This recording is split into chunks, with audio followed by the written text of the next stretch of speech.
It continues to escape our grasp. It is the one thing that has our young men and young women doing things that are unthinkable. If you want to know what I'm talking about, turn on the TV every now and again, and you'll find that our young people are killing each other and doing things that we find are just unspeakable. And I come to this question, and why is it that people do these things that we just think that are unthinkable and so evil, and why? Yeah. It is because we are in search of our purpose. That's right. Searching for our purpose is the thing that causes, whether black, white, yellow, red, brown, young, mature, old, it causes all of us at some point in time to make some decisions that are not the smartest decisions. But we only are working with the limited information that we have. That if you watch TV and listen to the radio, you'll find that there are images, there are messages, there are things that tell us that we are what the radio and TV says we are. If you listen long enough, it will tell you that we have no use, that we have no purpose, that our purpose is tied up and wrapped up into what it is that we acquire. Let me say that another way. That if you don't drive a good car, you're not a good person. If you don't live in a big house, you're of no use. If you don't have a large bank account, you're of no use. You're no count. Oh, this is not just by happenstance. It's everywhere. It's everywhere. We look at it even in our government. What do our government value? What do we value? We value those who already have. There is no equality in the value of people who have not, evaluating people based on what they have. This is what the world does. But can I tell you something? We've been sold a lie. We've been sold a lie, and we bought this thing lock, stock, and barrel. We bought this thing hook, line, and sinker. Malcolm X puts it this way: we've been bamboozled, we've been hoodwinked, you've been led astray, you've been run amok. This is life. Preach. But my Bible does not tell me that. My Bible tells me that there is a road to my purpose. That in order to reach your purpose, that is to go to the place where God has destined and designed for you. Custom. It is custom made for you. You don't have to hold hands with anybody. It's all for you. That God's got a blessing with your name on it. That is just for you. Can I help you today? We don't have to live and buy into this bald face. We can find that one thing in life that we're created to do and be. We can find that one thing that fulfills us. We can, in essence, live our destiny. No longer will we have to question, what am I here for? I want to suggest, I want to urge you, I want to assure you, I want to even plead with you to hear me today that there is a road to purpose. You see, for Paul, it began on the road to Damascus. And think about this. Do we really think that God, the supreme ruler of heaven and earth, maketh of everything large and small, everything in the sea and the fowl of the air, and everything in between, do we really think that his most prized possession, the one thing that he bent down and formed with his hands and got down here and worked with it and breathed into, that he created it by design but without a purpose?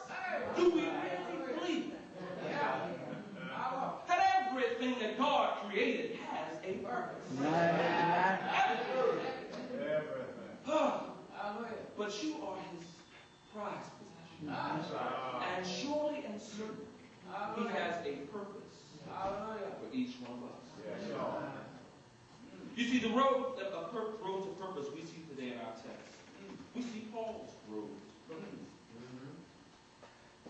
not a usual road to purpose. But for many of us, we may have that same background as Saul. Many of us, many of us really wouldn't want anybody to know the behind-the-scenes story behind our now Christian walk, because there was a time when you did some things and you said some things, you acted in some ways that might not have been all that good or all that great. I know I can get a witness here today. But there is a road to purpose. I want you to visualize with me for just a little while. Visualize that there's two roads. There's two roads, one running east and west, and one running north and south. Now, I don't have time today to get deep into the east and west road, but let me tell you that the east and west road is the wrong road. But there is a good thing about that east and west road. The west road have people, deacons and preachers and lay people waving on every exit to get you onto the right road. They have people everywhere waving to try to get you on the right road. The truth be told, this road, east and west, is the road of the unsaved.